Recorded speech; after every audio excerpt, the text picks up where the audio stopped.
Assalamualaikum warahmatullahi wabarakatuh, pemirsa. Hari ini kita berjumpa lagi di channel Susno 2G. Channel di mana Anda bisa memperoleh informasi yang up to date tentang pariwisata, pertanian, juga hukum dan sosial.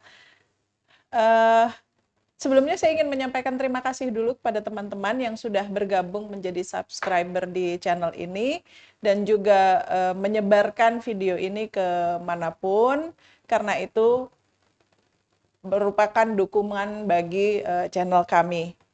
Yang belum bergabung, segera aja supaya nggak ketinggalan nanti dengan info-info yang up to date.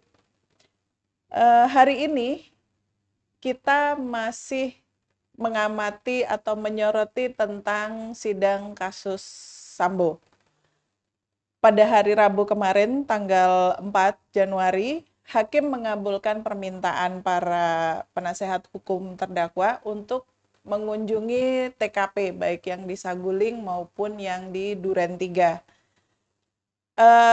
Ada dua kubu tentang hal ini. Jadi ada yang berpendapat bahwa ini hanya strategi dari pihak terdakwa untuk mengulur waktu sampai pada hari ke-90 atau batas hari penahanan. Tapi ada juga yang berpendapat bahwa loh ini perlu loh supaya hakim bisa mengetahui dan melihat situasi yang sebenarnya sehingga diharapkan bisa mengambil keputusan yang adil. Nah, dari dua pendapat ini, mana sebenarnya yang benar? Atau apa sisi positif dan negatifnya? Mari kita bicara dengan Pak Susno hari ini. Selamat siang, Bapak. Selamat siang. Bagaimana pendapat Bapak tentang hal tersebut, Pak? Jadi begini, pendapat yang menyatakan bahwa ini hakim terbawa oleh tariannya penasihat hukum terdakwa untuk mengulur waktu, ya, itu ada berpendapat demikian. Karena waktu penahanan kalau tidak diperpanjang secara khusus berakhir pada 9 ya, 9 atau 10 Januari. Iya. Berarti dia harus bebas. Ada yang berpendapat bahwa ini memang perlu gitu untuk menambah keyakinan hakim. Nah, kedua pendapat ini masing-masing ada benarnya gitu kan. Tergantung dari sudut mana kita memandang. Kalau ini strategi untuk ngulur waktu ya bisa juga karena waktu penahanan sudah hampir habis gitu, 90 hari ya. 30 hari ditambah 60. Jadi 90 itu masa penahanan hakim untuk sidang pada tahap pertama. Kalau tidak diperpanjang lagi secara khusus, maka terdakwa semuanya harus dilepas dari tahanan. Nah, ini akan lebih heboh lagi. Tetapi mari kita lihat apakah ini akan dilepas. Kita lihat ada tidak perpanjangan khususnya. Kalau ada, maka dia tidak lepas. Tapi apapun juga, kita mohon perkara ini agar segera diselesaikan. Ya, pendapat yang kedua mengatakan bahwa ini penting untuk mendapatkan keyakinan hakim.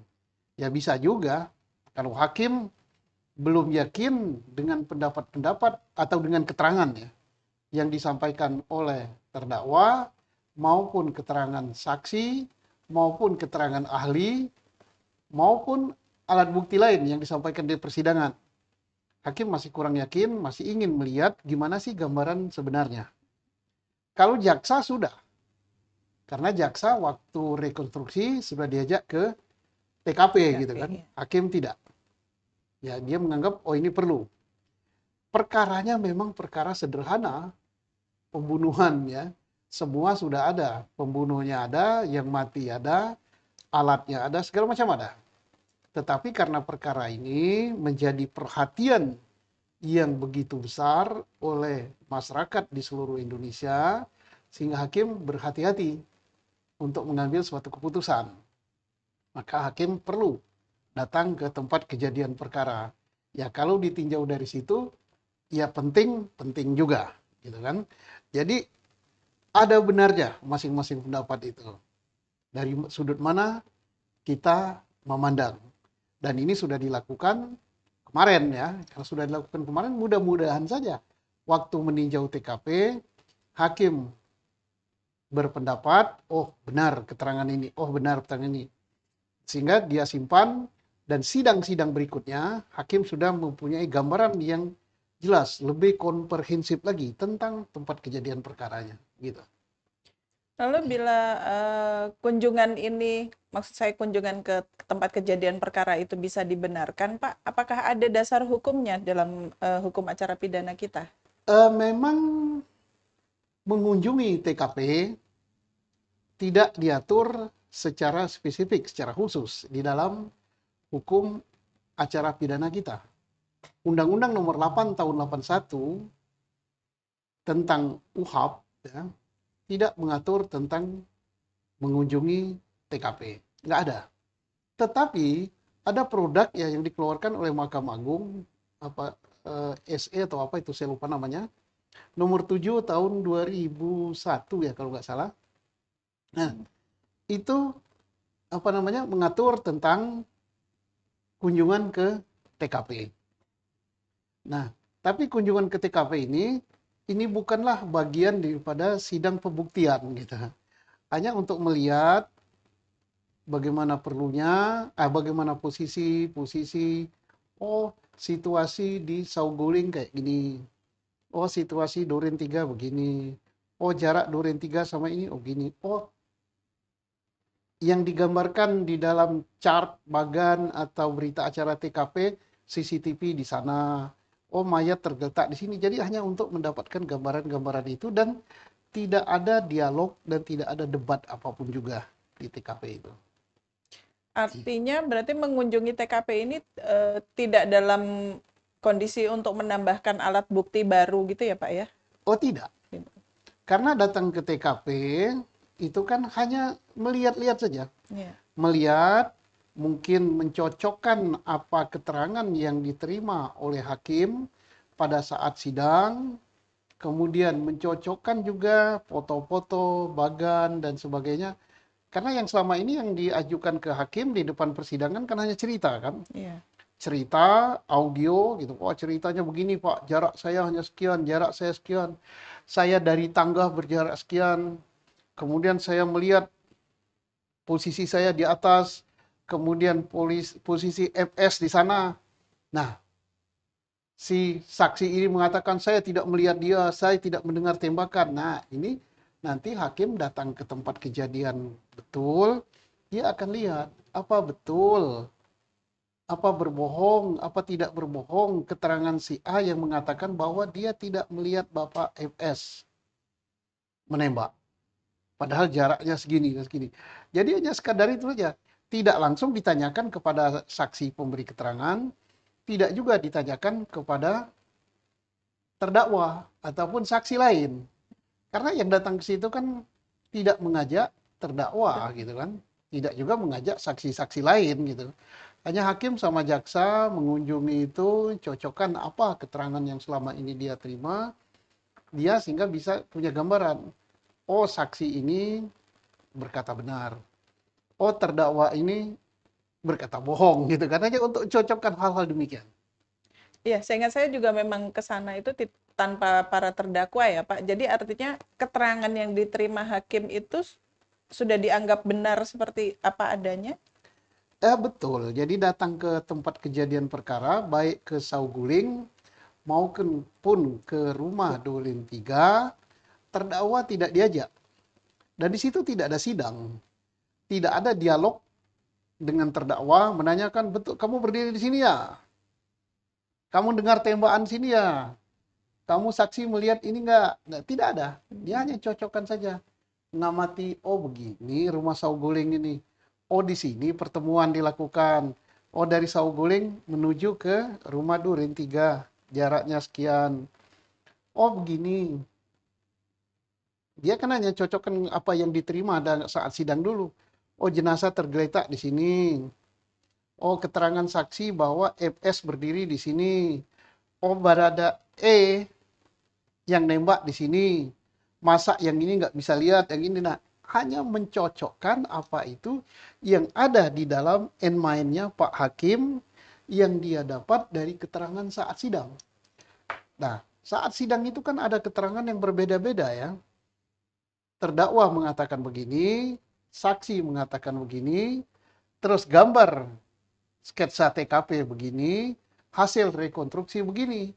Sehingga mungkin kalau hakim tidak mendatangi TKP, dia terbawa beberapa keterangan yang berbeda. Nah, untuk itulah maka hakim memandang ya perlu juga mengabulkan usul melihat TKP. Supaya hakim memperoleh gambaran yang lebih bulat lagi tentang TKP itu. Datang dan dia nanti akan punya gambaran di sini. Kalau sidang nanti ini berkata gini, hakim mengatakan, oh saya sudah lihat TKP-nya. Nggak mungkin kalau kamu berada di situ nggak dengar tembakan. Nggak mungkin kalau kamu berada di situ nggak melihat ini. Tidak terhalang oleh ini. Saya sudah lihat TKP-nya. Nah, jadi itulah perlunya mendatangi TKP. Jadi kalau dikatakan perlu, ya perlu. Dan sebenarnya lebih bagus lagi mendatangi TKP ini pada saat sidang baru dimulai gitu kan. Sehingga hakim tahu persis TKP-nya. Itulah gunanya mendatangi TKP. Memang tidak semua perkara perlu hakim mendatangi TKP. Semestinya perkara pembunuhan seperti ini kan tak perlu mendatangi TKP karena ini simpel sekali pembuktiannya ya. Tapi karena ini walaupun simpel mendapat perhatian yang luar biasa.